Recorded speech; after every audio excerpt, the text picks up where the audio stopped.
Alright, welcome to Rewatch or Return, the podcast where we put movies through the ultimate test across 10 universal categories to decide, does it call for a definite rewatch, a definite trip to the return bin, or does our subjectivity cause it to fall somewhere in between? This week we have picked none other than Superman the movie, 1978 Christopher Reeve movie directed by Richard Donner.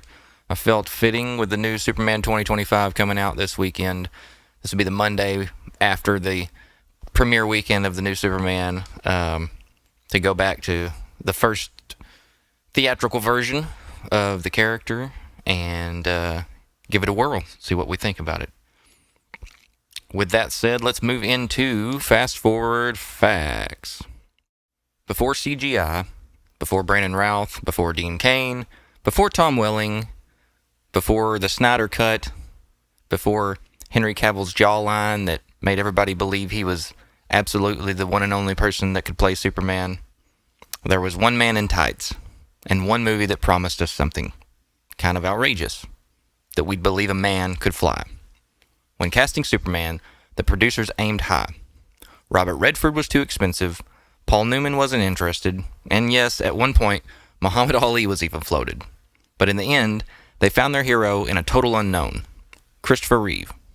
A Juilliard-trained actor with no major screen credits, Reeve had the perfect blend of awkward charm and pure power. He didn't just put on the cape, he earned it. After getting the role, he bulked up by more than 30 pounds of muscle, with the help of a British weightlifting champion, David Prowse, who actually physically played the towering Darth Vader in the suit in the movie. Star Wars, that is. He was the real deal. Now here's something wild. Superman and Superman 2 were originally filmed at the same time. It was a bold choice, it was a little risky, and it was kind of a total mess. Director Richard Donner constantly clashed with the producers. He went over budget and was eventually fired before finishing the second film. His footage sat in a vault for decades until fans, kind of like the Snyder Cut, demanded it. And eventually, we finally got what became known as the Donner Cut of Superman 2. Now, let's talk about Lex Luthor. Gene Hackman played the bald villain, but fun fact, he refused to shave his head, or his mustache. So, director Richard Donner shaved his own mustache to convince Hackman to do the same. It worked, sort of. Most of the time, Hackman's bald look was actually just a series of wigs and movie magic. He actually never shaved his head for the film. And then there's the music. John Williams. Yes, that John Williams. He scored the film. And after delivering iconic themes for Star Wars and Jaws, he gave us Superman, one of the most powerful superhero themes ever composed. Just 3 notes, but they soar like truth, justice, and the American way. It's bold, it's triumphant, and somehow it actually sounds like hope. Now on to Jor-El himself, Marlon Brando. The legendary actor played Superman's father for less than 15 minutes of screen time and earned $3.7 million in 1978, plus a chunk of the profits. Oh, and he refused to remember any of his lines, so the crew wrote them on cue cards. And in one scene, they were even hidden inside baby Kal-El's diaper. That's a true story. The tagline promised that we'd believe a man could fly.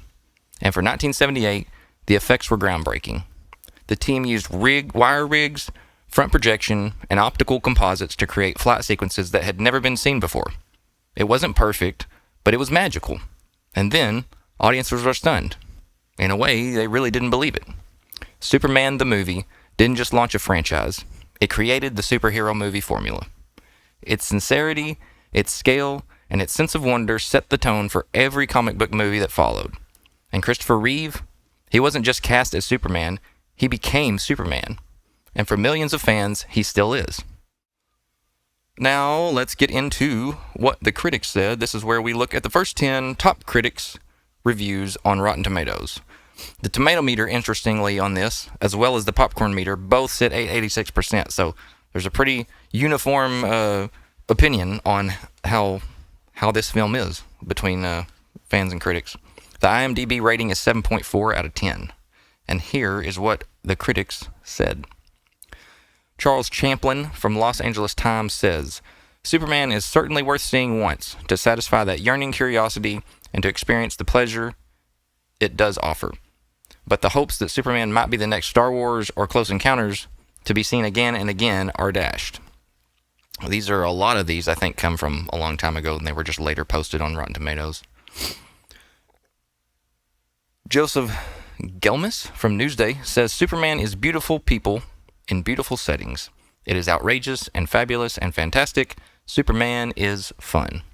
Bruce McCabe from Boston Globe says it's the most undisciplined disaster I've ever seen in a long time because there is no vision, there's no ideas, only gimmicks. There's always a few of those. Dean Johnson from Orlando Sentinel says Superman is fun, from the spectacular flying sequences and the daring action sequence scenes to the treatment of the Superman cliches and fresh wit. Actually, the surprise of it all is that Superman is frequently crisply funny.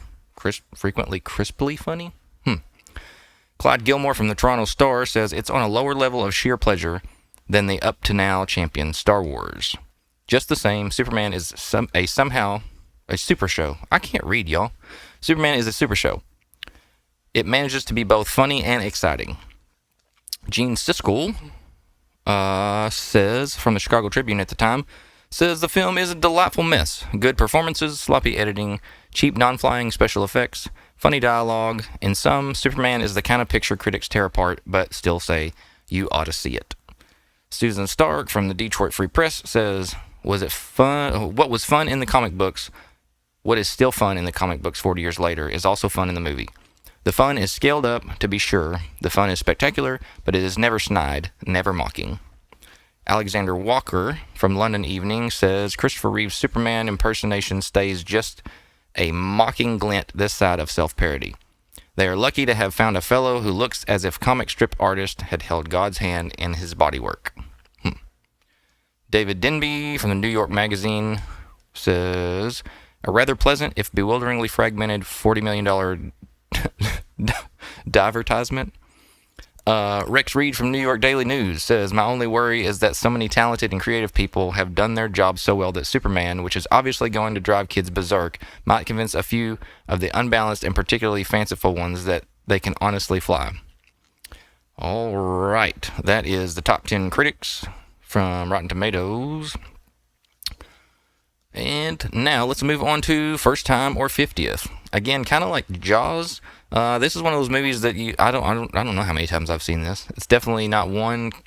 Could have been every bit of 50 if we're talking chunks that you see occasionally when you hop on the TV and catch a bit here, catch a bit there, or whatever. I don't think I've ever sat down. Matter of fact, I know I've not sat down and watched this from beginning to end 50 times. That's for sure.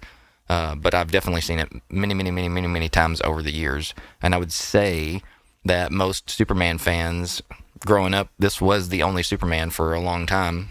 Even me, back when I was a kid, I mean, I can remember when Superman and Lois and Clark, the New Adventures of Lois and Clark, or whatever it was called, came on television. And that was like the next iteration of Superman. But before that, like, all I had was Christopher Reeve, and I was born in the late 80s.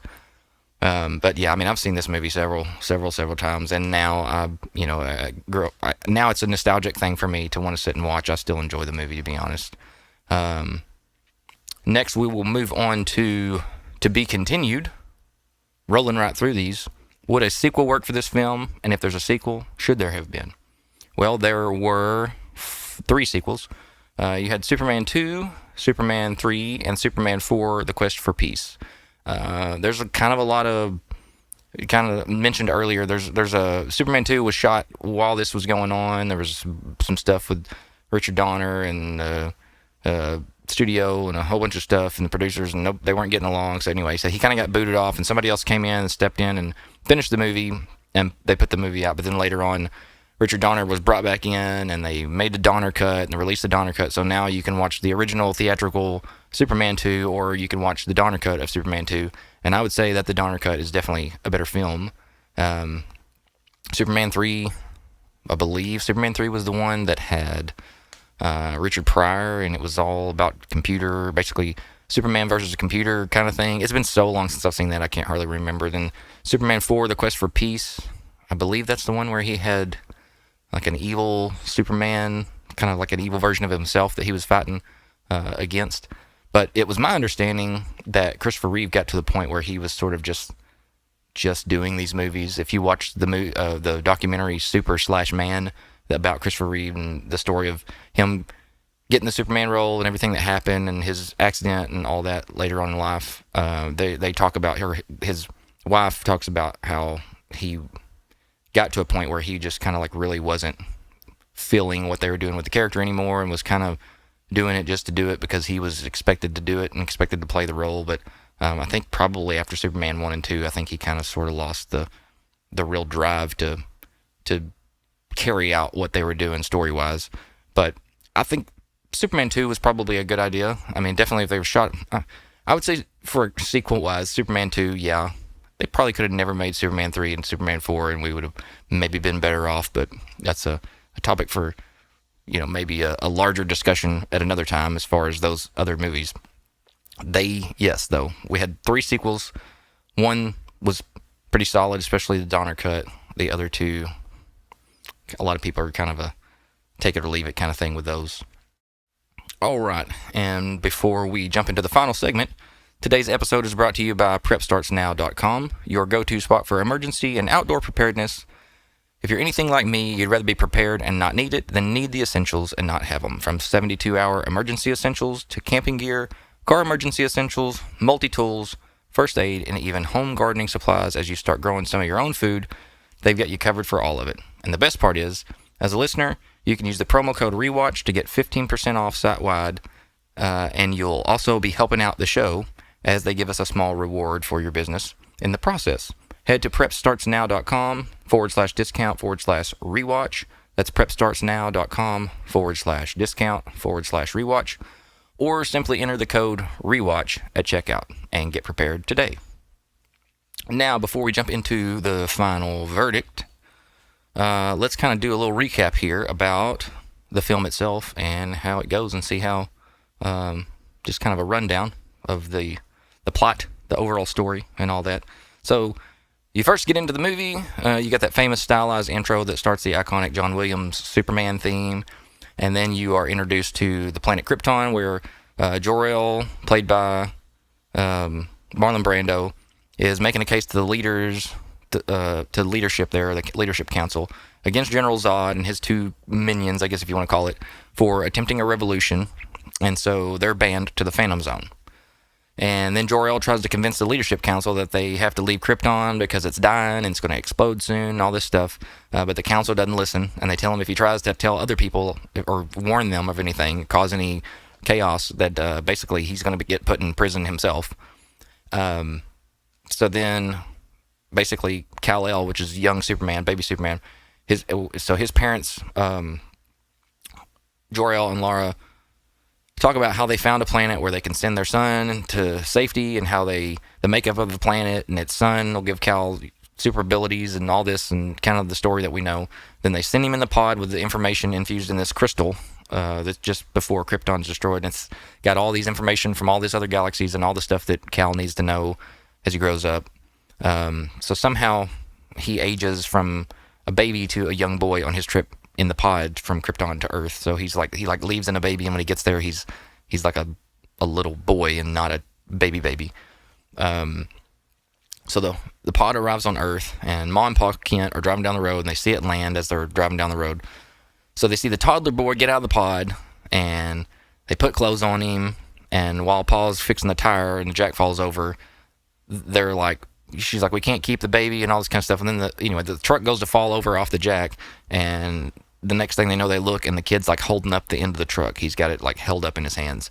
So they're kind of like, this is, weird. Obviously, I don't think it doesn't really go through the process of them making this decision, but I think they realize like this kid crashed on the Earth, and he doesn't have any parents, and there's nobody else around, and he just held the end of the truck up. So they end up taking him home and essentially adopting him. So then cuts to Clark's a teenager, and he's the equipment manager for the football team, and people are treating him crappy, but he goes, and after they kind of leave, he kicks a football, real far way off in the distance, and kind of like a little show of like, hey, I have these abilities. If I really wanted to play football and really wanted to be good, all I'd have to do is play. But on his way home, he outruns a train to get across the tracks. And at the same time, Lois is a young girl, and she's on the train, and she sees Clark run, and he's running super fast. But she tries to tell her parents, oh my gosh, you know what I just saw this guy run really fast. He was faster than the train and all this kind of stuff. And her parents don't believe her. But then Clark gets home and he talks to Paul Kent about his abilities and how he's here for a reason. But it's not to show off. He's like, you're not here to be a show off football player and just to use your abilities to, gain notoriety or whatever. But you're here for a reason. And then they go running up after the house. It's kind of like, hey, I'll race you up to the house or whatever. But in the process, Paul Kent collapses, running up to the house, and he dies of a heart attack. So then at the funeral, Clark mentions how he has all these powers, but he couldn't save his dad. And then it cuts to him waking up in the middle of the night, and Clark, that is, goes out to the barn where the kryptonite from his pod is kept in this little box, and he kind of picks it up or goes to pick it up, and then the next morning he tells his mother that he's got to leave. So there's not really, I don't really know what the deal is there. There's just kind of like, oh, he goes out there, he picks up the kryptonite, and then it like cuts to him in a field, and he tells his mom he's got to leave. So then he goes and tracks down a place in the Arctic and throws the crystal way off in the distance, and it forms this fortress of solitude where it lands. And so now he goes into this big fortress of solitude where it's formed for him to get all this information and stuff, and it triggers essentially a consciousness of his birth father, who tells him all about who he is and all that kind of stuff. So then it cuts to adult Clark flying out of the fortress in the Superman suit, and now we are officially off to the races as a 100% Superman movie. So then he arrives in Metropolis at the Daily Planet. We're introduced to Lois and Jimmy and Perry White and all the Daily Planet crew. And Clark pretends to have trouble opening Perry's soda, kind of stumbling and bumbling and acting nerdy and like he didn't have any strength or whatever. And so Lois ends up opening the thing or ends up banging it on the table and giving it to him, and then he like barely gets it open. It spews all over him, and he's playing that whole nerd role of I can't do anything right and I'm clumsy and fumbly and kind of hiding in plain sight there as Clark. And then they go outside, Clark and Lois that is, and they get pulled into an alley and they're robbed basically at gunpoint, or this guy tries to rob them, and it looks like Lois saves the day, but ultimately the guy shoots and Clark grabs the bullet and then pretends that like he passed out from fear or whatever. And then it cuts to the cops following Otis, which is Lex's henchman, played by Ned Beatty. And it cuts to Otis. He's trying to get to Lex. They're trying to get Lex, the cop is. But Otis loses them in the secret passage in the train tunnel. And then when the cop finds the entry point to that place in the train tunnel, Lex pushes it the opposite direction. Instead of moving in to open the door, he pushes it out, and it forces the cop off on the train, kills the cop, and we kind of see what a bad dude Lex is. Then Lex establishes kind of the plot of his desire to acquire land. He wants to gain land, and that's kind of the point and purpose of things as far as his evil scheme. Lois, then it cuts to Lois, and she's going to check out some stuff she's going to fly away. She goes up to the rooftop. She gets in the company helicopter, or the newspaper helicopter. But then a cable catches it, and it causes it to crash off the roof. And then we get our first big Superman moment of him changing, and here comes Superman, and he saves her and catches the chopper and keeps it from hitting the ground. And then Superman stops a burglar. There's like this montage, or this kind of several scenes in a row of Superman being Superman and doing Superman stuff. So Superman then stops a burglar climbing a building with these like suction cup thingies, and then he stops thieves in a boat and leaves the boat and the thieves right in front of the police station, and them like chained to it or cuffed to it. He saves a cat from a tree for a little girl. He saves Air Force One from crashing. And then he goes back and talks to Jor-El about how he's essentially, Jor-El's like, you've been revealed to the world now and everybody's seen you, and so you've got to keep your secret identity, basically, to keep yourself from you're not going to be able to be everywhere all the time and save everybody and everything all the time. So you got to keep your secret identity so people aren't blaming you as an individual, and then also so the people that you love aren't pulled into things because people know who you are and they want to hurt you by hurting the people you love. And then Lex makes it clear that he finds Superman's on the front of the newspaper, and he kind of makes it clear that he's got to destroy Superman and all that he stands for, and evil scheme, and I got to destroy that guy because he's all goodness, doing all the good things, and kind of half maybe like getting all my press or whatever you want to call it. Then Lois gets an interview with Superman on the balcony, and at the end of the Superman interview, they go flying around, and she leaves. After they get back from flying around, she leaves with Clark. So Superman quickly changes and shows back up at the front door right after Superman drops her off, and so there's that quick like way of kind of hiding and concealing things by doing all that. And so then Lex realizes that meteorites made of kryptonite came in with Kal Superman as a child, and that for whatever reason, it's because it's made up of the same stuff as his home planet, it should be harmful to Superman. So he's got this plan, or you understand that, like, okay, he's going to probably try to get kryptonite and do something bad to Superman. So then it cuts to Lex wrecking a car, a remote control car thing that he's got rigged up. He wrecks it in the middle of the road to stop this missile convoy so that Otis can get in there and change the missile coordinates so that when it fires, it hits the place that Lex wants it to hit. But Otis messes up the numbers, so they stop the convoy again a different way, and all this kind of stuff. But anyway, there's some funny comedy in there. But so they get everything set the way they wanted as far as the missile coordinates, and and then it cuts to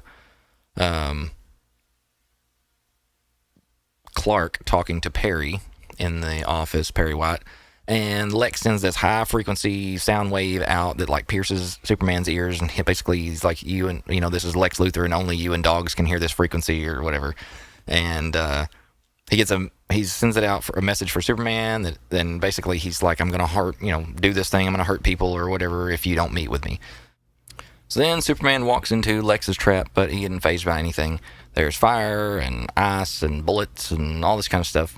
But he gets through all of it, and he gets to the door, and he meets with Lex, and Lex tells him his plans to get all this real estate and all this kind of stuff, and, make Lex land and all this kind of basic, turn California, let a lot of it fall off into the ocean and turn it into new beachfront property that he owns now. And then he exposes Superman to kryptonite, kind of tricking him. And he puts a chain around his neck that has kryptonite on it, and he throws him in a pool of water, and he leaves. And then you assume like Superman's going to die now, or he thinks so. But then Miss Teschmacher gets in and saves Superman because she thinks her mom's going to die. So that's basically why she decides to save Superman, because she didn't want her mom to die, and she wants Superman to go save her mom because Lex is going to fire those missiles and probably kill her mother. So meanwhile, the two missiles from earlier have been fired, and they're headed to their destinations.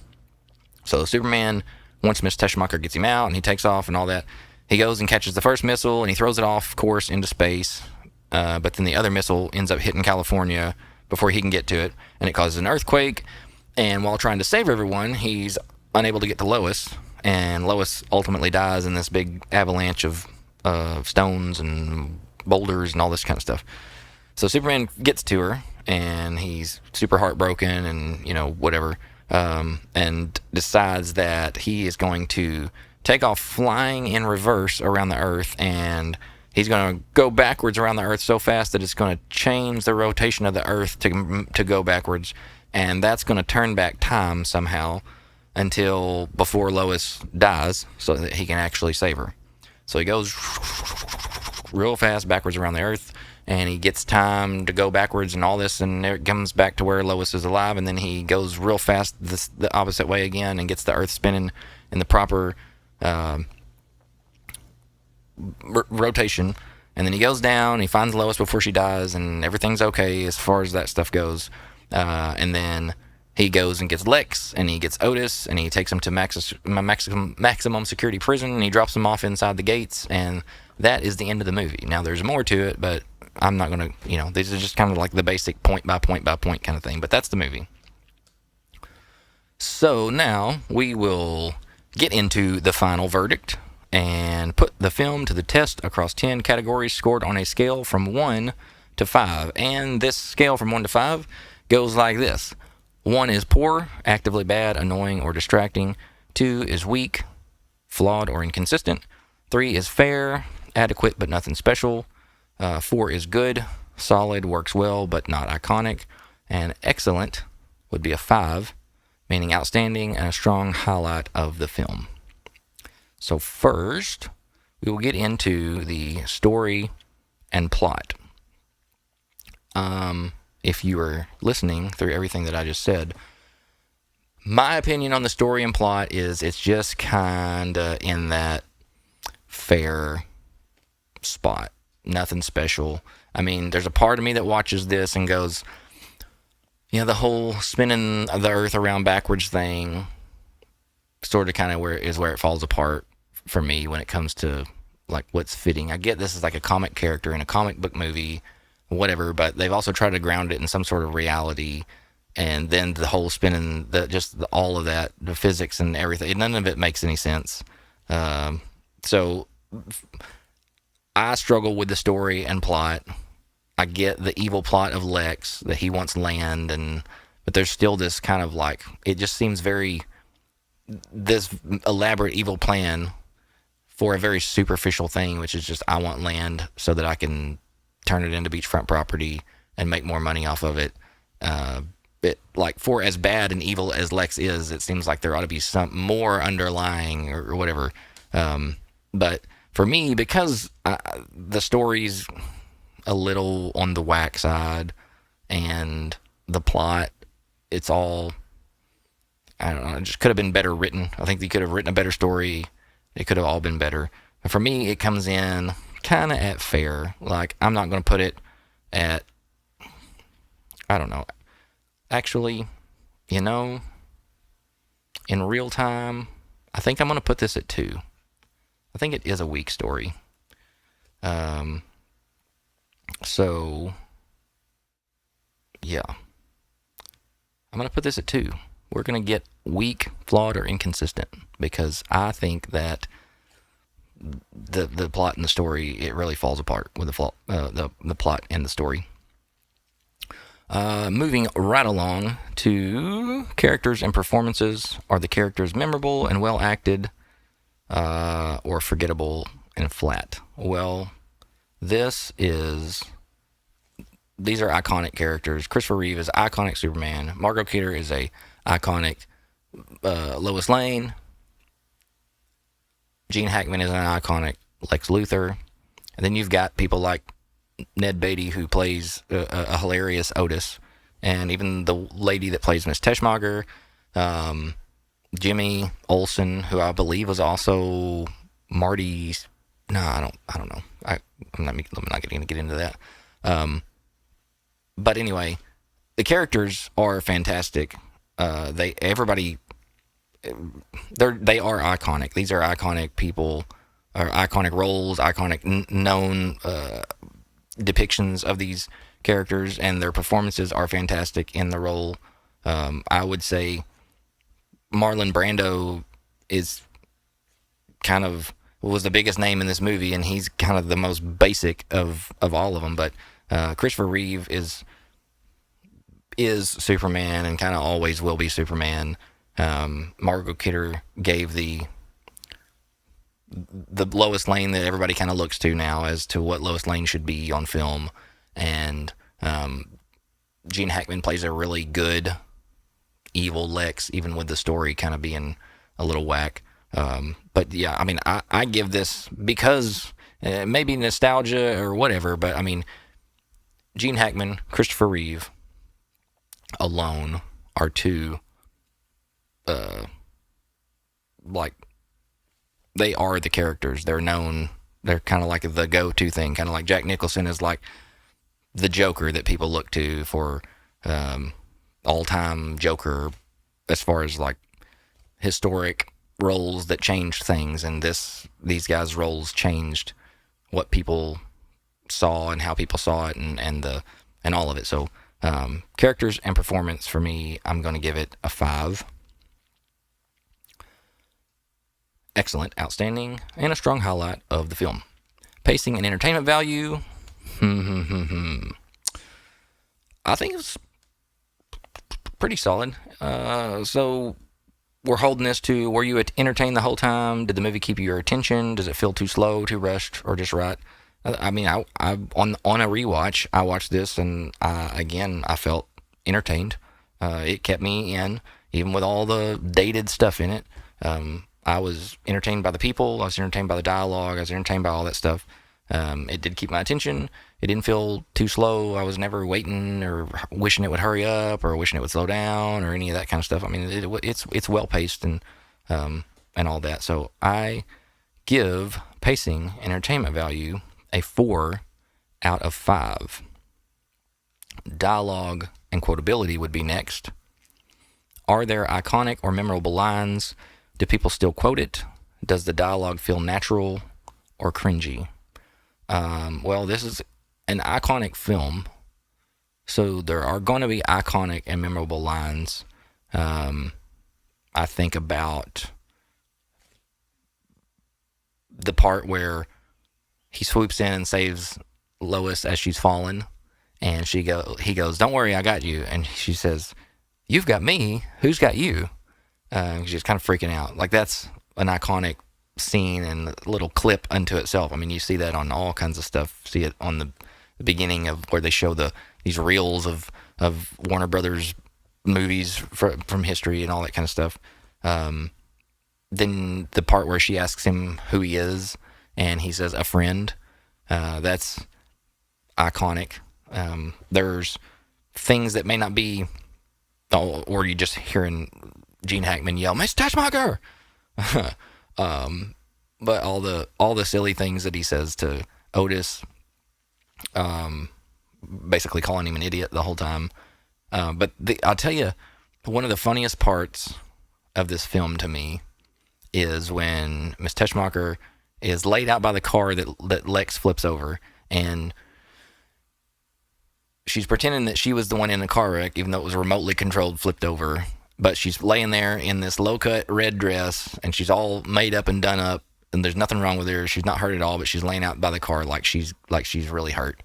And the head of the military, they stopped this military convoy. That's what the attempt was. And she's laying out there in front, and they all walk up to her, and she's laying there on the ground, and the captain or whoever's the head of that convoy there, they're like, "What, sir, what do we need to do?" And he looks down at her in this in this low-cut dress, and he says, "Well, it looks like a vigorous chest massage and mouth-to-mouth."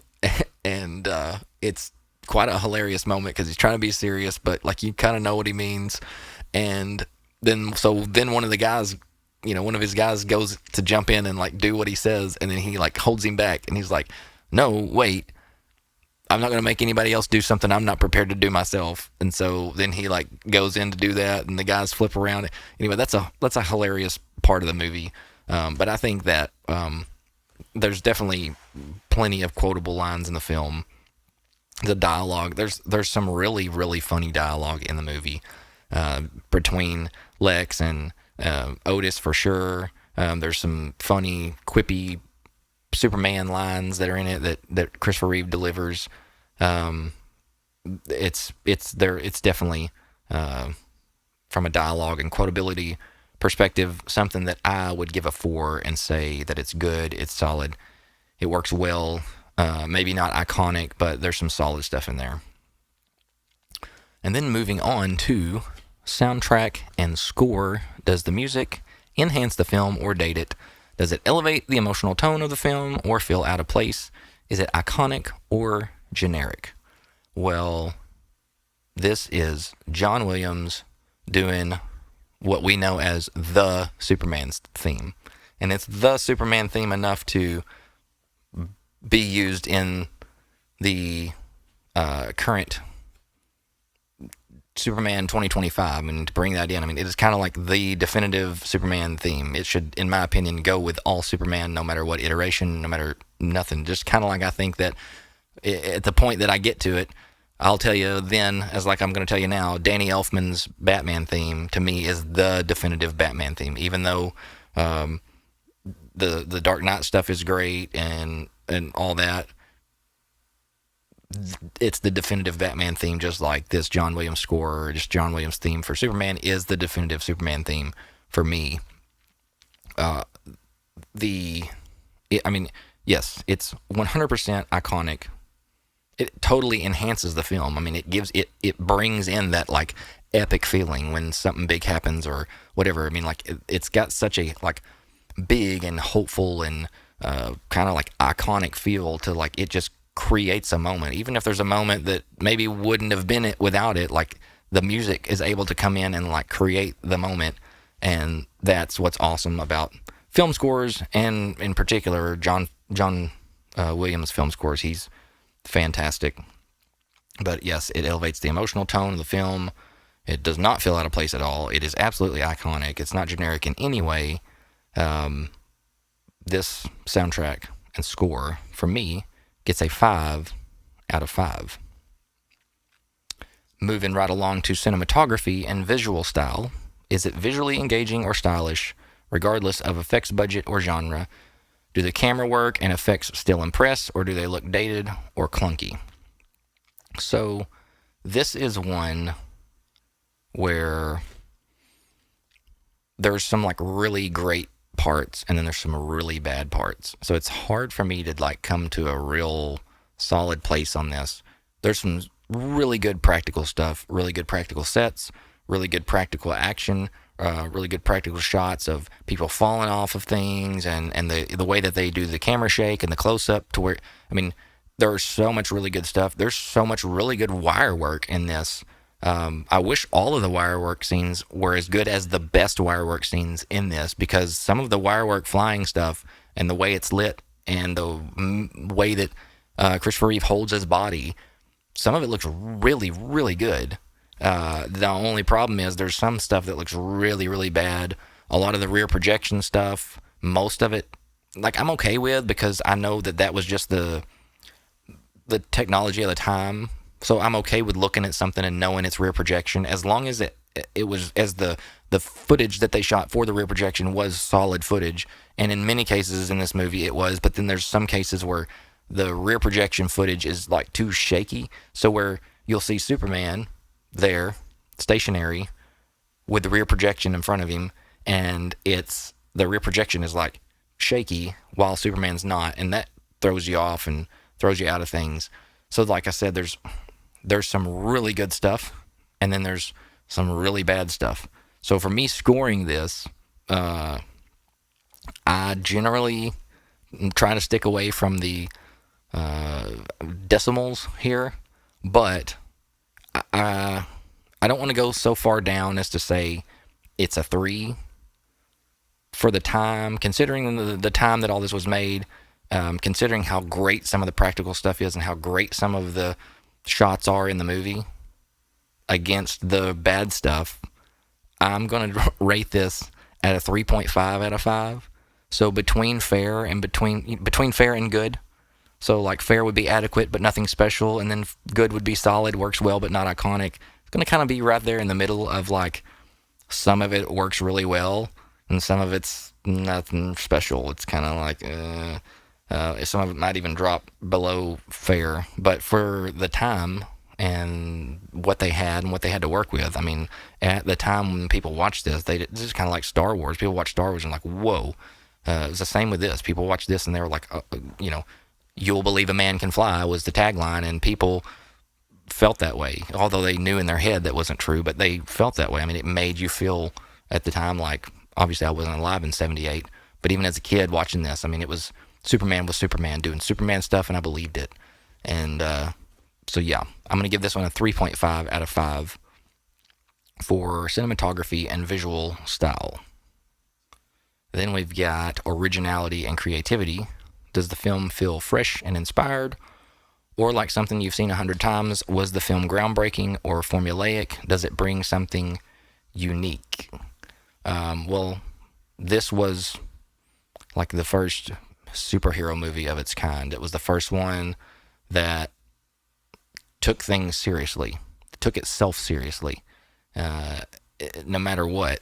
And so because of that, it became iconic and led on to people taking and people watching and believing, accepting that a superhero movie could be taken seriously and not just some, comic-y, goofy, silly thing, but like, oh, I can take this character seriously, this story seriously, what's going on, the drama seriously, and all that. So it like changed everything, and we have what we have today, all the way from, all the way up to Superman 2025 that just came out. I mean, we have all these things because of this film, so it was definitely groundbreaking. At the time, it was very fresh and inspired, and even still has some of that. There's just some of these older films will never lose this magic that they have, and they have the magic, I think, a lot because of how they were made. They don't make movies like that anymore, so the magic of it, they're like timeless, and they will be timeless. To me, this is a timeless film. It's not like something I've seen 100 times. It is kind of its own thing. Like, that's what's so awesome about stuff like this.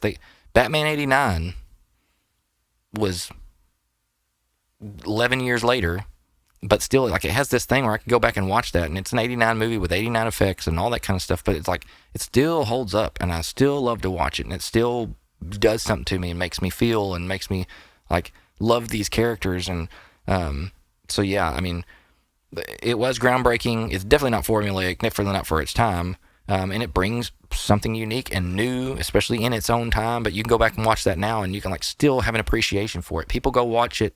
People that, don't watch a lot of older movies, or younger kids that didn't grow up on this, can, like, I've seen people on YouTube or whatever do what they call like a first time watch, and you'll get to watch somebody else watch a movie for the first time. And I've seen so many people truly enjoy this film because of how well it was acted and just the charm of all of it. So originality and creativity, I give a 5 out of 5. Theme and message. Is there a deeper takeaway? And does it explore ideas that resonate today? For Superman, the awesome thing about Superman, if you do it right, not saying it's not always, it can be done in all kinds of different ways, but the awesome thing about the Superman character is he's a selfless person who loves people and wants to help people and wants to sacrifice himself and his time and put himself out there for others. And I think, if anything, no matter what the Superman movie, you should be able to walk away desiring to be like that. It should lift us up and make us want to be better people, to love other people, to sacrifice for other people, to put other people first. And so, I mean, I don't know how, that's just a timeless theme in general. The message of, if you can help, then help. If you can be there, be there. And I don't know how you could rate that message, which comes with nearly all iterations of Superman. I don't know how you can rate that message below 5.5, because it is the ultimate message. So I give the theme and message of this as the character of Superman, who he is and what he makes us, or should make us, aspire to. I give that a 5 out of 5. Now, moving on to the cringe factor. Any jokes, effects, or moments that haven't aged well or were always bad. Moments that make you wince now, which are kind of campy, cheesy, bad effects, outdated jokes that aren't funny, etc. All right, cringe factor. This is one of those where I want to be, like, I understand this is a subjective thing. I'm not trying to objectively rate all this. There's a level of subjectivity in all of this, because how I feel about a movie and my nostalgic feelings, or whatever it is, like, I'm going to bring my own thing to this. So it's some people would watch this and go, this is extremely cringy. I watch this and it falls somewhere a little in between for me. It is not, like I said, there's so many great moments that are not cringy at all, that they do really, really well, that I'm able to take seriously. And then there's that like level of 70s effects and some even the nerdiness of Clark does not come across as like cheesy or campy. Like it comes across as Clark being Clark, trying to hide in the persona of Clark Kent while being the real Clark. Even the moment that I always go back to this, there's a moment when just I don't know, this may not even fit with this topic here, but there's a moment when Christopher Reeve goes in to Lois's house. It's actually right after I think they leave the balcony. So he leaves her on the balcony after they, fly around and everything. And he comes back and he's Clark now knocking on her door. And so she answers the door and she's going in to change because they're fixing to go out to get some dinner. And he takes his glasses off and he stands up tall and he goes from being Clark to being Superman Clark, like the real Clark. And he stands up straight and he's got a smile on his face, and you see his whole demeanor change. You see his whole, body shape change. He's like an inch and a half taller. He's not hunched over anymore. And he's holding there and he's like, he wants to tell her like, hey, that guy you were just flying around with, like, that was me. I'm Superman. And then she walks out and he like kind of, I guess, changes his mind, or it kind of gets cold feet about telling her or whatever. So then he goes right back to like everything changes. The smile leaves, the hunch comes back, the glasses go on, and he like reverts back into this other person real fast.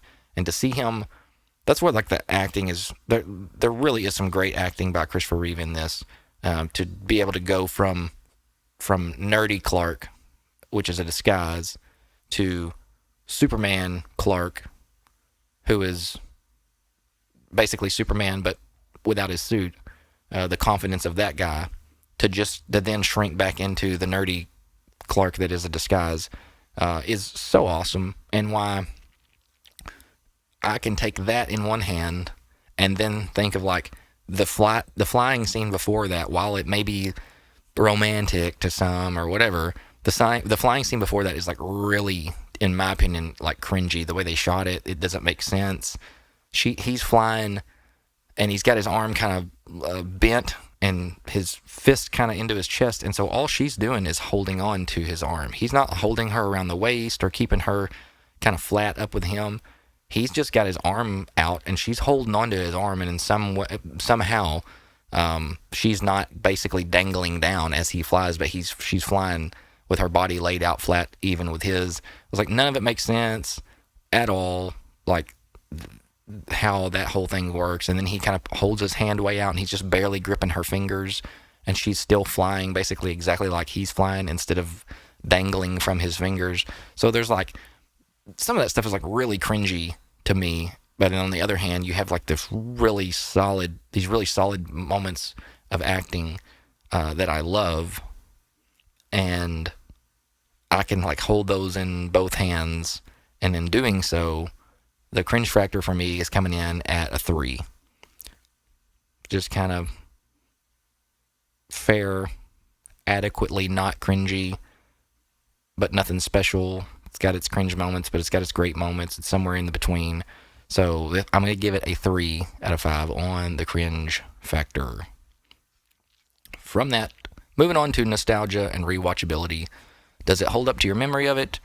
Does it still matter today? Is it timeless, or has it aged poorly? Does a rewatch ruin the magic, and would you honestly watch it again?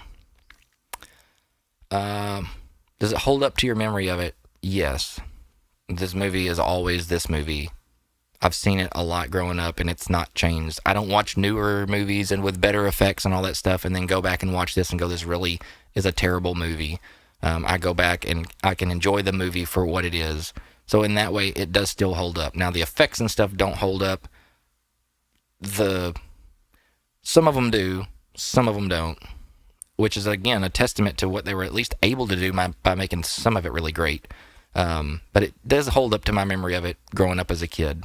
I watch it now as fondly as I watched it growing up. Does it still matter today? I think it does matter today because of what it spawned, because of what came out of it, and because of how this sort of blazed the trail for what would come and the way people would accept superhero movies and be able to take them seriously after this. So yeah, I mean, it still matters today because it mattered then, and its legacy continues to matter. It is timeless. I don't think it's aged poorly. I think some of the effects, again, have aged poorly, but anything basically that you watch from that time, if it has any kind of out of the norm things happening, again, like a person flying, at the time they didn't have the ability to do much with that. So some of those effects have aged poorly because that's not a real thing that people can do anyway, and they didn't have the ability to really make it look real. So yeah, I mean, some of the effects have aged poorly, but I don't think the movie has aged poorly at all. Given the sort of wonky plot of the movie, I don't think that the sitting down and watching it and being able to enjoy the actors deliver solid performances and all that stuff, that's not aged poorly in any way. Does a rewatch ruin the magic? No, I accept it for what it is. Would you honestly watch it again? Yeah, I will watch it, I'm sure, several more times in the future. I'm gonna regularly put it on and kind of remember where things came from, and anytime new Superman stuff comes out, I always want to go back and watch the older stuff and compare and kind of remember and see what maybe was pulled from that into the new stuff, and here's a nod back to this and that. So yeah, I'm always going to go back to this movie. So for nostalgia and rewatchability, I give this a 4.5. I mean, a 4 out of 5. So good, solid. Yeah. Now, bonus, like we do. The bonus category: could a theme park ride based on this film make sense? And if so, what kind of ride would it likely be? So the theme park side of things, there is a deal, I guess, that Warner Brothers made with Six Flags. I don't know when, ever since I was a kid, they've had all the Warner Brothers stuff. But I know there are Superman rides at a few places. I think one may be one of those like tower shot things where they shoot you up in the tower. One that wouldn't surprise me. You can make a ride and slap a IP on it and just call it that ride. You know, like there's a Batman roller coaster. They just slapped a Batman theming on it and called it the Batman roller coaster. But there's nothing about it that says like, oh, this makes me feel like I'm doing a Batman thing. That's not ever a case when you ride it. It's a great coaster. But anyway, I think Superman could be a solid coaster because Superman flies. And so if they developed a coaster and built it in a way that had similar movements that made you feel like you were doing Superman flying movements, then that would be cool to have a Superman roller coaster with that effect. But you could also do, again, you could do like some sort of VR or screen-based thing where you put glasses on and there's a screen in front of you and you're watching a Superman fight and you're kind of in the middle of it. If you think like you're like the currently the King Kong. So like right now there's a King Kong ride at Universal and you're on a tram truck thingy and there's screens all around you and King Kong is fighting dinosaurs and big stuff and you're kind of being knocked around and all that. Like I think you could do something like that where you go in and you are standing in what looks like an office building in a high rise with screens all around the outside of it, and you're watching a Superman fight, you know, and there's things that they could do leading up with theming and leading up to that. There's a lot of stuff that you could do, but absolutely, I mean, a character like Superman and everything that he brings with him in the characters that are involved and the action and all that. I mean, like there's somebody that had a really good imagination and these people that make these kind of rides. I mean, they could sit down and brainstorm something that I think would be a really cool Superman ride beyond just coming up with something random and calling it Superman. They could make something that is really solid. So could a theme park ride based on this film make sense? Yeah, totally. And like I said, I just gave you my thoughts on what you could do possibly for ride's sake on that kind of thing. All right, and now we'll get to the final verdict of where this one fell. So we'll start out with story and plot. I gave it a 2 out of 5.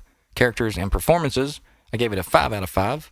Pacing and entertainment value, I gave it a 4 out of 5. Dialogue and quotability, I gave it a 4 out of 5. Soundtrack and score, got a 5 out of 5. Cinematography and visual style, 3.5 out of 5. Originality and creativity, 5 out of 5. Theme and message, 5 out of 5. Cringe factor, 3 out of 5. And nostalgia and rewatchability, 4 out of 5. Bringing this to 40.5 out of 50. Meaning that it falls between 40 and 50, and that means certified rewatchable. So Superman, the movie, 1978, Christopher Reeve, directed by Richard Donner, falls in the certified rewatchable category, according to yours truly. So thank you for tuning in. If you're not following on the socials, I do have for this podcast, there is a Rewatch or Return Instagram account.